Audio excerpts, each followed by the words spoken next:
Hello students and today will start with the chapter body fluids and circulation. तो हमारे body में कौन से ऐसे बॉडी फ्लूइड्स हैं और क्यों सर्कुलेशन होता है उसके बारे में देखेंगे। Since we know that all the cells in our body needs oxygen and nutrients, right, and other essential substances which are necessary for basic metabolism. और हमारे बॉडी में हर एक सेल हार्मफुल वेस्ट्स भी फॉर्म करता है, right, which needs to be excreted. So there was a need for a medium जो कि ऑक्सीजन सेवरल टिश्यूज़ तक पहुंचाएगा ऑफ आर बॉडी, या न्यूट्रिएंट्स पहुंचाएगा, या फिर हार्मफुल सब्सटेंसेस जो है वो सारे सेल से किडनी की तरफ लेके जाएगा। So that medium was provided by blood in the body. ठीक है, शुरू में like the early when early life began, तो ऐसा कोई मैकेनिज्म नहीं था क्योंकि ऑर्गेनिजम्स वेर सिंपल। ठीक है, तो सिंपल थे तो उनको नीड नहीं थी एक स्पेसिफिक मीडियम की। उनमें ट्रांसपोर्टेशन सिंपल डिफ्यूजन के थ्रू हो जाता था। बट एज वी इवॉल्व, जैसे जैसे हमारा बॉडी मोर कॉम्प्लेक्स होता गया वैसे वैसे इवोल्यूशन होता गया, और इवोल्यूशन के कारण एक मीडियम का ज़रूरत हुआ and blood was the medium. ठीक है, तो ब्लड एक ऐसा मीडियम बना जो कि न्यूट्रिएंट्स भी ट्रांसपोर्ट करेगा, ऑक्सीजन भी ट्रांसपोर्ट करेगा, CO2 को एक्सक्रीट आउट भी करवाएगा, और जो हार्मफुल वेस्ट्स है उसको किडनी की तरफ लेके जाएगा फॉर द एक्सक्रीशन। ठीक है, और जो सिंपल ऑर्गेनिजम्स था जैसे कि स्पॉन्जेस, सिलेंटरेटा, इसमें सिंपल डिफ्यूजन वाज हेल्पफुल। ठीक है, तो let's see what's written. All living cells have to be provided with nutrients, O2, and other essential substances, so the waste or harmful substances produced to be removed, right? So, essential to have efficient mechanism for the movement of these substance to the cell from the cell. एक cell से दूसरे cells या एक part से दूसरे part तक ले जाने के लिए एक mechanism was needed. Different group of animals have evolved different methods for this transport. Simple organisms such as sponges and coelenterators circulate water from their surroundings through their body cavity to facilitate the cell to exchange, right? So simple organisms जो है they used to circulate water, और through diffusion वो जो essential nutrients है या waste है they used to get transported or transferred. ठीक है, फिर जैसे जैसे complex हुआ we needed special fluids. Okay, so blood is the commonly used fluid. Beside bloods we also have lymph. ठीक है, lymph क्या करता है? So basically it helps in the transportation of fat in our body. So lymph also helps in the transport of certain substances. ठीक है, so now let's discuss blood. Blood is a specialized connective tissue. तो हमने ये tissue chapter में भी देखा था that it is a specialized connective tissue. अब blood में क्या होता है? Blood is basically fluid nature.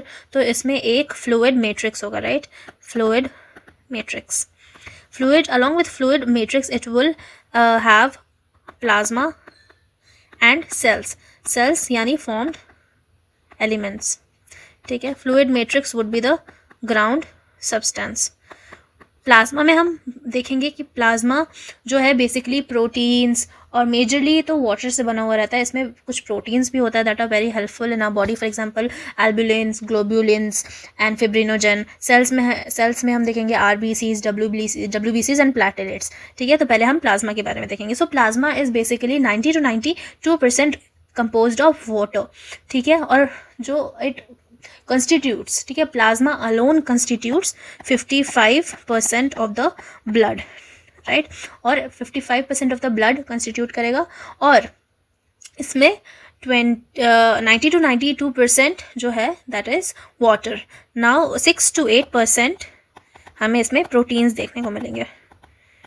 ठीक है, अब प्रोटीन्स में कौन कौन से प्रोटीन्स? तो basically albumin, globulin and fibrinogens, and these proteins are very important for our metabolism and physiological function. जैसे albumin जो है that helps in the osmotic balance of the body और ionic balance of the body, whereas globulin हमने सुना है immunoglobulin, ठीक है, that are antibodies basically, तो obviously हमारे डिफेंस में हेल्प करेगा, वो इम्यूनिटी में हेल्प करेगा, और fibrinogens जो है वो ब्लड क्लॉटिंग में हेल्प करेगा, right. So let's see what written. Plasma is a straw coloured, ठीक है, पेल होता है ऐसा colour, viscous fluid constituting nearly 55% of the blood. 90 to 92% of the plasma is water and protein contributes 6 to 8% of it. Okay, fibrinogens, globulins and albumins are the major proteins. Now fibrinogens are needed for clotting and coagulation of the blood. Globulin primarily are involved in the defense mechanism, whereas albumins in osmotic balance. Okay, besides, plasma also contains minerals such as Na+, Ca, 2+, Mg, and these ions, these minerals are very important for the enzymes to function. ठीक है, enzymes chapter में हम देखेंगे कि कैसे ये सारे जो ions है ये important है blood में enzymes के function के लिए. ठीक है, तो they also contain some amount of minerals. Glucose, amino acids and lipids can also be found in the plasma of the blood. ठीक है, the factors for coagulation of blood clotting are also present in the plasma. ठीक है, plasma में फिब्रिनोजेंस के अलावा जो other factors है जो कि एसेंशियल है ब्लड क्लॉटिंग के लिए, राइट, जैसे thrombin, prothrombin etcetera, calcium ions for example जो यहाँ पे भी दिया हुआ है, minerals, so they are also present in the plasma in inactive form. ठीक है, इनएक्टिव फॉर्म में. अब plasma without the clotting factors is called serum. Very important. Discuss what are the cells of blood. ठीक है, कौन कौन से formed elements है, सेल्स है that are present in our blood. ठीक है, तो बेसिकली फॉर्म्ड एलिमेंट्स क्या क्या होंगे? RBCs, WBCs and platelets, and they constitute, since plasma was 55%, तो बचा हुआ 45% दीज सेल्स विल कंस्टिट्यूट. ना RBCs के बारे में देखें तो RBC जो होता है मोस्ट अबंडेंट होता है हमारे बॉडी में, एंड इसके वजह से ही हमारे ब्लड का कलर जो है वो रेड है. ठीक है, RBCs are the most abundant, around 5 to 5.5 million. ठीक है, और RBCs कंटेन्स हेमोग्लोबिन. ठीक है, haemoglobin is a iron containing pigment और उसका कलर ही रेड होता है. That's why the colour of the blood is red. Besides RBC का शेप जो होता है that is biconcave and it has no nucleus in it. ठीक है, बाइकॉनकेव, अगर RBCs के बारे में देखें तो बाइकॉनकेव होता है, नो न्यूक्लियस होता है. न्यूक्लियस क्यों नहीं होता है? क्योंकि वी नीड मोर स्पेस. और बाइकॉनकेव भी इसका इवोल्यूशन में RBCs का भी बाइकॉनकेव शेप क्यों हो गया? बिकॉज ऐसा biconcave shape, because we need haemoglobin for the transportation of oxygen, right. Haemoglobin binds with the oxygen, मतलब haemoglobin, this is haemoglobin, this is oxygen, right. So they binds for the transportation of oxygen. हमने respiration में भी ये चीज़ देखी थी. तो ये biconcave shape क्यों हो गया? ताकि ज़्यादा more amount of haemoglobin can be filled. और न्यूक्लियस भी इसीलिए डिसअपियर हुआ क्योंकि अगर हम लाइफ साइकिल ऑफ RBCs देखेंगे हायर क्लासेस में, तो शुरू में जब erythrocytes, RBCs are also called erythrocytes, तो शुरू में प्रो एरिथ्रोसाइट्स जो होता है, जो इनएक्टिव फॉर्म होता है बेसिकली, तो उनमें we can see nucleus, but they disappear when the RBC becomes functional. क्यों? क्योंकि हमें हेमोग्लोबिन के लिए जगह चाहिए, राइट, ट्रांसपोर्टेशन ऑफ ऑक्सीजन के लिए जगह चाहिए. ठीक है, सो बाइकॉनकेव शेप होता है, फिल्ड विथ हेमोग्लोबिन होता है. Haemoglobin is an iron containing pigment. और एक वेरी इंपॉर्टेंट, और एक नॉर्मल हेल्दी पर्सन में it is the haemoglobin content is 12 to 16 grams in every 10 ml of blood. ठीक है, बिसाइड्स अगर हम RBC के लाइफ स्पैन के बारे में देखें तो it is 120 days. It is and destroyed in the spleen, इसलिए स्प्लीन को ग्रेवयार्ड ऑफ RBCs भी बोलेंगे. और RBCs are produced in red bone marrow. These all informations are very important. ठीक है, erythrocyte, let's see what's written. So erythrocytes are RBCs, leukocytes are WBCs, and platelets collectively formed elements, nearly 45% of the blood they constitute. Now erythrocytes or RBCs are the most abundant cells. On an average कितना होता है? 5 to 5.5 millions of RBCs per mm³ of the blood. ठीक है, RBCs are formed in the red bone marrow in the adults. red bone marrow adults में होता है. और this is very important, right. RBCs are present in the red bone marrow, or RBCs are devoid of nucleus in most of the mammals. It is biconcave in shape. They have red colored iron pigment complex called the hemoglobin. 12 to 16 grams होता है एक healthy individual में, और every 10 ml of blood में. ठीक है, they play a significant role in transportation of gases, respiratory gases. RCBs have a lifespan of 120 days and destroyed in graveyard of RBCs, that is spleen. Now leukocytes, what are leukocytes? WBCs. ठीक है, they are colorless basically. ठीक है, leukocytes are colorless. क्यों colourless होता है? Because they do not have any haemoglobin, और haemoglobin के वजह से ही आरबीसी का कलर रेड था, and hence the colour of the blood. Now they are nucleated, और आरबीसी से बहुत कम होता है नंबर में, यानी कि 6000 to 8000 पर MM of blood, MM cube of blood, हम ये देख सकते हैं. ठीक है, they are generally short lived, इनका लाइफ स्पैन बहुत ज़्यादा नहीं होता है. एंड डब्ल्यूबीसीज can be categorised as granulocytes and agranulocytes. ठीक है, अब ग्रैनुलोसाइट्स और ए ग्रैनुलोसाइट्स के भी टाइप्स होते हैं, types of cells. For example that lymphocytes and monocytes are agranulocytes on the basis of the number of lobes of their nucleus. ठीक है, और जो ग्रैनुलोसाइट्स है that are neutrophils, eosinophils and basophils. Right, let's see what it is. So leukocytes are also known as WBCs, white blood cells, क्योंकि colourless होता है, haemoglobin नहीं होता है, न्यूक्लिएटेड होता है, एंड लेस इन नंबर होता है, 6000 to 8000, are generally short-lived, and the two main categories are agranulocytes, very important, and granulocytes. agranulocytes में क्या क्या आएगा? So agranulocytes are monocytes and lymphocytes, whereas granulocytes में आएगा eosinophil, basophil and neutrophil, and all of these have their function in defense, immunity के लिए बहुत important है. Okay, so neutrophils are the most abundant. Neutrophils जो होता है वो सबसे ज़्यादा WBCs में मोस्ट अबेंडेंट होता है, राइट. RBC तो ऑलरेडी मोस्ट अबेंडेंट है, बट अगर हम WBC में देखें तो neutrophils are the most abundant. कितना? 60 to 65%.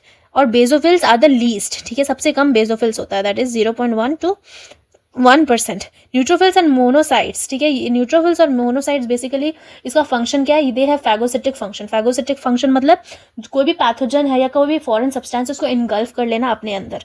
ठीक है, उसको पैथोजेनिक, उसको फैगोसिटिक फंक्शन बोलेंगे. So neutrophils and monophils that are 6 to 8%, very important these datas are. So they are phagocytic cells which destroys foreign organisms entering in the body.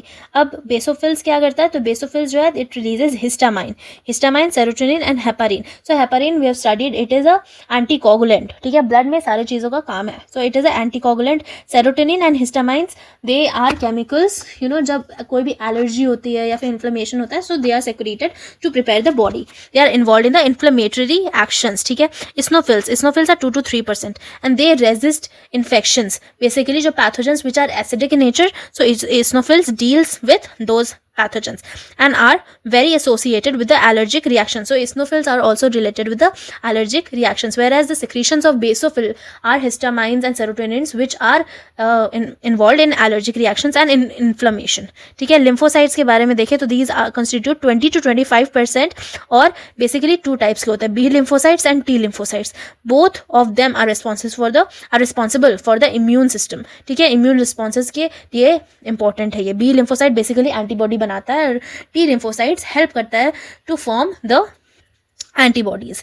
Now we'll see what are platelets. So platelets are also called thrombocytes. ठीक है, thrombocytes क्यों बोला जाता है? Because they have a very important role in blood coagulation. ठीक है, blood coagulation के लिए बहुत इंपॉर्टेंट होता है platelets, and they are produced by megakaryocytes. Megakaryocytes are the specialised cells in bone marrow that are responsible for the production of platelets. Now blood में कितना होना चाहिए?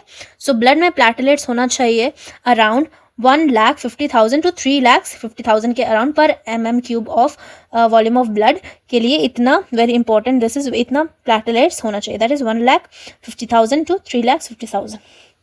Right, now platelets can be release by variety of substances, most of which are involve in the coagulation of blood. ठीक है, अब platelets कैसे involve होंगे? So it is involve in the coagulation और clotting of the blood, and it can be released bye variety of substances. ठीक है, a reduction in the number of platelets can lead to serious disorders. ठीक है, अगर platelets ही कम है, सो कुछ भी cut होता है, कुछ भी चोट लगता है, so our blood will not clot. ठीक है, सो क्लॉटिंग डिसऑर्डर्स आएगा which will lead to excessive loss of the blood, so there will be loss of blood. So this was the formed elements of our blood. So our next topic is blood groups. So अब हम different human beings के different blood groups होते हैं, right. एक किसी का ए होता है, किसी का ए बी होता है, किसी का ओ होता है, किसी का बी होता है। तो ये कैसे पता चलता है कि किसका ब्लड ग्रुप क्या है और ये ब्लड ग्रुपिंग किस चीज़ पे बेस्ड है? सो ब्लड ग्रुपिंग में हम 2 चीज़ पढ़ेंगे। Number 1 would be ABO blood grouping और number 2 will be RH blood grouping. Okay, RH is basically RH positive और RH नेगेटिव, ठीक है, presence of RH positive antigen और RH और एब्सेंस ऑफ दिस, ठीक है। और ABO ब्लड ग्रुपिंग में हम पढ़ेंगे कि RBCs के ऊपर जो एंटीजन है वो प्रेजेंट है या एब्सेंट है, उसके अकॉर्डिंगली हमें फिनोटाइप्स मिलेंगे। फिनोटाइप्स मतलब कि ब्लड ग्रुप्स के टाइप्स मिलेंगे अभी। सो कौन कौन से एंटीजन्स प्रेजेंट होता है RBCs के सरफेस पे? सो इधर A इधर B और AB दोनों, और अगर कोई भी एंटीजन प्रेजेंट नहीं है then it will be O, right. Let's see what's written. So as you know, blood of different human beings differ in certain aspects though it appears to be similar, ठीक है। हमें physically देखने में तो सारे blood group similar ही रखते हैं, मतलब रेड ही दिखते हैं, लेकिन अगर हम केमिकली उसको टेस्ट करेंगे, प्रेजेंस ऑफ एंटीजन्स देखेंगे RBCs में, सो वो डिफरेंट होंगे। Okay, so various types of grouping is done. 2 such grouping is ABO and RH. They are widely used over the world. Now let us see what is ABO blood grouping. ठीक है, ABO blood grouping जो है that is based on the presence or absence of 2 surface antigens, ठीक है। कौन कौन सा surface antigens? जो कि है A and B, ठीक है। और surface antigens क्या है? Chemicals that can induce immune response, ठीक है। For example, this is RBC, okay, sorry RBC, RCB IPL जीत गई ना, तो मेरे दिमाग में RCB था। Okay, so this is RBC, ठीक है। इसके ऊपर पे there are antigens present, different antigens, different immune मतलब एंटीबॉडीज़ बेसिकली उसको उसका प्रोडक्शन को स्टिमुलेट करेंगे, ठीक है। सो हम यहाँ पे बस A और B एंटीजन को देखेंगे, ठीक है। तो this is the antigen present in the RBC। Okay, so अगर ये एंटीजन प्रेजेंट है A तो E पॉजिटिव, अगर A और B दोनों एंटीजन प्रेजेंट है देन AB, राइट। इनमें से कोई प्रेजेंट नहीं है देन O, और अगर B प्रेजेंट है तो B, ठीक है। 2 सरफेस एंटीजन्स है, ये एंटीजन्स क्या करवाते हैं? एंटीबॉडीज़ प्रोडक्शन करवाते हैं which can induce immune response, ठीक है। Antibodies will study how they are important for our immunity. Okay, so they are present on RBCs A and B. Similarly, the plasma of different individuals contain 2 natural antibodies, ठीक है। अब plasma में this was तो all about RBCs, ठीक है, but हमने पढ़ा कि जो ब्लड है that also contains plasma, right. Now antibodies are present in plasma, तो इस एंटीजन के अगेंस्ट में our body produces some antibodies, right, which are natural and present in our bodies, ठीक है। So contain 2 natural antibodies. Antibodies are basically proteinous in nature. They are proteins, ठीक है। They are produced in response to the antigen. Okay, so we have antigens and antibodies, right? The distribution of antigens and antibodies are in 4 blood groups, ठीक है। कितने blood groups होते हैं? A, B, AB and O. Now we'll see कि कैसे antigens antibodies को affect कर रहे हैं and what is the कैसे ब्लड ट्रांसफ्यूजन में हम कौन सा ब्लड यूज़ कर सकते हैं, कौन से टाइप का ब्लड हम यूज़ नहीं कर सकते। So different type of blood groups will see, ठीक है। This table is very important, right. So will see that number of blood groups are 4, 1, 2, 3 and 4. What are they? A, B, AB and O, ठीक है। A blood group में कौन सा antigen present होगा? सो A antigen present होगा। B में कौन सा प्रेजेंट होगा? सो B एंटीजन प्रेजेंट होगा। AB में कौन सा एंटीजन प्रेजेंट होगा? सो A और B, RBC के सरफेस पे A और B दोनों एंटीजन प्रेजेंट होंगे, राइट। और O में क्या होगा? कोई एंटीजन RBC के सरफेस पे प्रेजेंट नहीं होगा, ठीक है। लाइकवाइज हम एंटीबॉडीज़ देखें जो प्लाज्मा में प्रेजेंट होगा, तो A के against anti B, right, against में प्रोड्यूस्ड हो रहा है। सो A के अगेंस्ट एंटी B एंटीबॉडी होगा, B के अगेंस्ट एंटी A, AB के अगेंस्ट कोई एंटीबॉडी प्रेजेंट नहीं होगा because we have both the antigens here, right. So there would be no antigens in the no antibodies in the plasma. और O में हम देखेंगे तो anti A and anti B दोनों प्रेजेंट होगा एंटीबॉडीज़। तो इससे हम देख सकते हैं कि हमें डोनर्स का ब्लड ग्रुप कैसे पता चलेगा, ठीक है। अगर किसी का blood group for example A है, राइट, तो A वाला तो उसको डोनेट कर ही सकता है बिकॉज इसमें भी एंटी बी एंटीबॉडी है, इसमें भी एंटी बी बॉडी है, तो इसमें नो रिएक्शन होगा, ठीक है। और ओ में कोई एंटीबॉडी नहीं है, राइट। हमने देखा दैट ओ में एंटीबॉडीज, एंटीजेंस कोई भी नहीं है, right. Antibodies we have two, but इसमें एंटीजेंस कोई भी नहीं है, ठीक है। तो ओ वाला अपना ब्लड ए को दे सकता है, क्यों?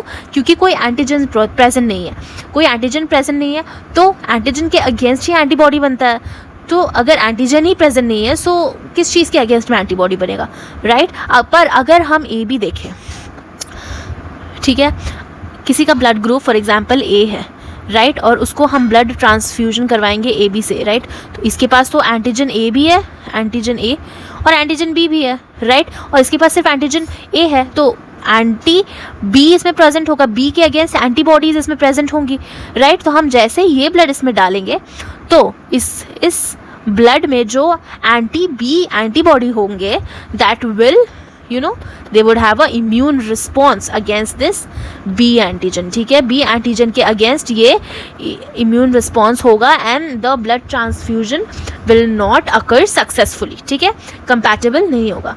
Similarly हम B का देखें तो B and O, because O में कोई antigen present नहीं है, right। AB में देखें, so AB में कौन डोनेट कर सकता है, right, AB। so A में antigen A and antigen B दोनों है, ओके। बट अगर हम ए बी डोनर का ब्लड ग्रुप देखें, ए बी, ओ, ए और बी, तो इन सब में जो एंटीजन है इसमें तो कोई एंटीबॉडीज होंगे नहीं, because it can recognise antigen A and antigen B दोनों, राइट। तो इसमें जितने भी एंटीजन्स है इट कैन रिकग्नाइज। अब O would be the universal donor, क्योंकि इसमें एंटीजन ही नहीं है तो कोई एंटीबॉडी बनाएगा ही नहीं इसके अगेंस्ट, राइट। ओ तो यूनिवर्सल डोनर हो गया। अब एंटीजन ए है, एंटीजन बी है, it will recognise antigen A, antigen B, इसके लिए कुछ नया नहीं है। ए में एंटीजन ए होगा, बी में एंटीजन बी होगा, राइट। तो ए बी बन जाता है क्या, universal recipient, okay. Whereas O is our universal donor, क्यों? क्योंकि इसमें भी हर जगह O can donate its blood. अब हम ओ में देखें, ओ को किससे ब्लड मिल सकता है? ओ में कोई भी एंटीजन्स नहीं है, मतलब ये किसी भी एंटीजन को रिकॉग्नाइज नहीं कर पाएगा, ठीक है। इस पे ए का ब्लड ग्रुप, बी का ब्लड ग्रुप, सी का blood group, sorry A B का ब्लड ग्रुप कोई भी डालेंगे, it will form antibodies against them, right. तो इस ओ जो ब्लड ग्रुप है that can only accept blood from O, okay, clear, very important concept. So this was all about ABO blood grouping. हमने पढ़ा blood grouping, देखा कितने types का blood grouping होता है। ABO ब्लड ग्रुपिंग होता है, RH ब्लड ग्रुपिंग होता है, ठीक है। ABO में हमने देखा कि कैसे 4 different types of blood groups बन रहे थे, एंड यूनिवर्सल डोनर और यूनिवर्सल रेसिपिएंट कौन है, ठीक है। Now will see RH blood grouping, ठीक है। अब RH ब्लड ग्रुपिंग क्या है? RH is basically one more antigen जो कि सिमिलर होता है, राइट। और ये भी जो होता है वो RBC के सरफेस पे होता है। अब RH इसका नाम क्यों है? So it is very similar to that present in the rhesus monkeys, ठीक है। मंकीज़ से हमें ये कंपैरिजन की वजह से ये RH नाम आया, राइट। सो RH में क्या ग्रुपिंग्स होंगे? RH positive and RH negative. हमने देखा है कि ब्लड ग्रुप्स ऐसे A B सिर्फ तो नहीं होता, A positive, B positive, O positive, ऐसा होता है। So that positive is RH, presence of RH, presence और एब्सेंस ऑफ RH, ठीक है। Another antigen, RH antigen very similar to present in rhesus monkeys, ठीक है। हेंस RH नाम क्यों है? क्योंकि रेसिस मंकीज से काफ़ी सिमिलर था ये एंटीजन, सो हमने नाम दे दिया RH, right. It is observed in the surface of the RBCs of majority of human beings, ठीक है। मतलब इसका presence majority of human beings में है, मतलब majority of human beings positive होंगे, ठीक है। 80% ऑफ ह्यूमंस जो होते हैं they are RH positive, such individuals are called RH positive, और जिसमें नहीं होता है they are called RH negative, okay. So an RH positive and RH negative, for example कोई इंसान RH नेगेटिव है, ठीक है, उसके पास वो RH एंटीजन नहीं है, राइट। तो वो तो RH पॉजिटिव एंटीजन को कभी देखा नहीं है, RH एंटीजन को देखा नहीं है, तो उसके अगेंस्ट वो एंटीबॉडीज़ बनाएगा, राइट। तो अगर गलती से RH नेगेटिव के बॉडी में RH पॉजिटिव ब्लड चला गया, so it will produce antibodies against that antigen. Okay, an Rh negative person, if exposed to Rh positive blood, it will form specific antibodies against Rh antigens. Therefore Rh group should also be matched. यहाँ पे एक बहुत important very important condition के बारे में there is an example that is called erythroblastosis fetalis, right? इसमें क्या होता है, जो RH एंटीबॉडीज़ होते हैं इट इज़ प्रोड्यूस्ड किसमें, जब फीटस जो है it happens in pregnant ladies. ठीक है, for example there is a pregnant lady जिसका blood group is negative, right? Mother का ब्लड ग्रुप है negative, but the foetus inside it has blood group positive, because जो blood grouping है that comes from both. ये हम genetics में देखेंगे कि कैसे होता है, बट मदर से भी आता है एंड फादर से भी आता है. तो the blood group it is decided by both the parents. ठीक है, सो इफ़ अगर फीटस में द पॉजिटिव ब्लड ग्रुप है बट मदर में नेगेटिव ब्लड ग्रुप है, ठीक है, so the mother's blood if exposed, गलती से भी अगर फीटस का ब्लड मदर में मिक्स होता है, so it will produce antibodies against it. ठीक है, एंटीबॉडीज़ फॉर्म होगा मदर के ब्लड में अगेंस्ट दिस फीटस. क्यों? क्योंकि फीटस में एक ऐसा एंटीजन पाया गया है जो कि मदर के ब्लड में वो एंटीजन नहीं है. So it will form antibodies against this and it would destroy the fetal RBCs. ठीक है, जो fetus का RBCs है it will destroy them and severe anemia and jaundice will happen to the baby, right? Severe anemia and jaundice. I hope it's clear. It is a very severe condition. So let's see what's written. A special case of Rh incompatibility mismatching has been observed in Rh negative blood of a pregnant mother with Rh positive of the fetus. Now Rh antigens of the body do not get exposed to the Rh negative blood of the mother in the first pregnancy. ठीक है, इसमें ये बोला गया है कि first बार जब pregnancy when a female get pregnant for the first time, ठीक है, तो एक्सपोजर नहीं होता है ब्लड का. There is no blood mixing. क्यों? क्योंकि presence of placenta. Will study it in class 12 reproduction की कैसे प्लासेंटा बिकम्स अ बैरियर. ठीक है, प्लासेंटा के थ्रू ही सारा एक्सचेंज हो रहा होता है. सो फर्स्ट प्रेगनेंसी में there is the barrier placenta which do not lets the mixing of the blood of the mother और द चाइल्ड. ठीक है, तो पहला प्रेगनेंसी में मिक्सिंग नहीं होता है क्योंकि वेल सेपरेटेड रहता है प्लासेंटा से. Okay, mother in the first pregnancy as the two bloods are separated by placenta. लेकिन ड्यूरिंग द डिलीवरी हम अक्सर देखते हैं डिलीवरी के टाइम पे एक्सपोजर होना बहुत कॉमन है, राइट? एक्सपोजर होना बहुत ज़्यादा कॉमन है. During the delivery of the first child there is a possibility of exposure of the maternal blood to small amounts of RH positive blood from the foetus. ठीक है, ऐसे case में क्या हो जाता है, एक्सपोजर हो गया, मदर के ब्लड में आ गया पॉजिटिव RH पॉजिटिव जो ब्लड था फीटस का वो आ गया. So it will form antibodies, right? Antibodies against it. तो वो मदर के ब्लड में फॉर्म हो गया है. बट अगर सेकेंड प्रेगनेंसी हो रहा है और सेकेंड प्रेगनेंसी में भी ऐसा ही है कि बेबी का जो ब्लड ग्रुप है if that is RH positive, ठीक है, तो अब क्या होगा, अब तो RH पॉजिटिव अगर है तो इट विल फॉर्म एंटीबॉडीज़. ठीक है, एंटीबॉडीज़ होगा और ये फीटल RBCs को डिस्ट्रॉय कर देगा. So mother starts preparing antibodies against Rh antigen in her blood. In case of her subsequent pregnancy, the Rh antibodies from the mother can leak into the blood of the fetus and destroy fetal RBCs. ठीक है, this could be fatal to the fetus or could cause severe anemia and jaundice to the baby. This is called erythroblastosis fetalis.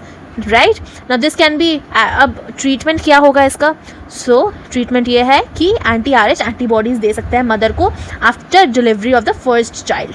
ठीक है, पहले child के बाद हम antibodies दे सकते हैं. Next topic is coagulation of blood. कैसे ब्लड कोगुलेट कर रहा है एंड ब्लड क्यों कोगुलेट कर रहा है and why is it so important for blood clotting. तो ब्लड क्लॉटिंग बेसिकली होता क्या?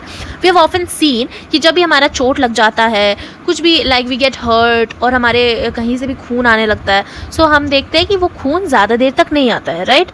वो खून जो है थोड़ी देर के बाद वो बंद हो जाता है and it forms brownish colour का कुछ फॉर्म हो जाता है और खून बहना बंद हो जाता है.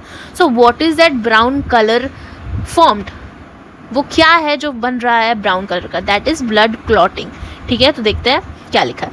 You know that when we cut your finger or hurt yourself the wound do not continue to bleed, ठीक है, for a long time. Hue stops flowing, exhibit coagulation or clotting in response to an injury or trauma, ठीक है, trauma injury ऐसा कुछ हो रहा है, so blood जो है वो clot करता है। This is a mechanism, ठीक है, our body has developed this mechanism to prevent excessive loss of the blood, ठीक है, हमारा body afford नहीं कर सकता blood loss, it has a lot of functions to do, तो हमारा body blood loss afford नहीं कर सकता, that's why we have a mechanism to prevent excessive loss of the blood from our body, ठीक है। it is a reddish brown scum और वो चीज़, ठीक है, जो कि हमारे जहाँ कट हुआ है वहाँ पे बन जाता है, फॉर्म हो जाता है after a period of time. वो बेसिकली क्या होता है, क्लॉट होता है, क्लॉट या कॉगुलम हम बोल सकते हैं, right, it is clot or coagulum form mainly by the network of the threads called the fibrins, ठीक है, फिब्रिन्स का थ्रेड्स ऐसे ऐसे ऐसे ऐसे करके it forms clot which in which dead and damaged form elements of the blood are trapped, ठीक है, क्योंकि अगर कट लग गया so there would be dead and damaged elements, so they are trapped in the network of threads. Now अब ये फिब्रिन्स कैसे बनता है, so there is a whole process जो कैस्केड के फॉर्म में प्रोसेस हो रहा होगा, राइट, एक के बाद एक प्रोसेस होते रहता है and it forms fibrin, profibrin से फिब्रिन बनता है, thrombin, there are a lot of chemicals, a lot of elements, calcium is also important for blood clotting, ठीक है, तो ऐसे स्टेप वाइज होता है and in higher classes you will have to remember these names, ठीक है, अभी के लिए will study this much only. So fibrins are formed by the conversion of inactive फिब्रिनोजेंस, ठीक है, इनएक्टिव फिब्रिनोजेंस गेट कन्वर्टेड इनटू फिब्रिन्स, ठीक है, फिब्रिन्स वही था थिन फाइबर जो कि नेटवर्क बना रहा था, तो फिब्रिनोजेंस फिब्रिन में कन्वर्ट हो रहा होगा। अब ये कन्वर्जन कौन कराएगा, सो प्लाज्मा में एक एंजाइम प्रेजेंट है and what is that enzyme called, that enzyme is called thrombin, right, fibrinogens को फिब्रिन में कन्वर्ट करेगा कौन सा एंजाइम, थ्रोम्बिन। ना थ्रोम्बिन्स को कौन बनाएगा, ठीक है, थ्रोम्बिन्स को बनाएगा एक thrombins are produced, are formed by another inactive substance, वो क्या है, प्रोथ्रोम्बिन, ठीक है, प्रोथ्रोम्बिन एक इनएक्टिव सब्सटेंस है, वो थ्रोम्बिन में कन्वर्ट होगा और थ्रोम्बिन में कन्वर्ट होगी वो फिब्रिनोजन को फिब्रिन में कन्वर्ट करेगा, right.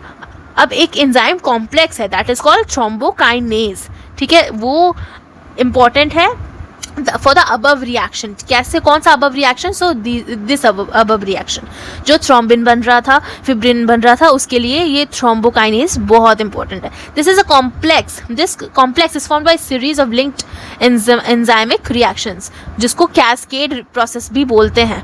Very important, very very important, क्या, कैस्केड प्रोसेस, ठीक है।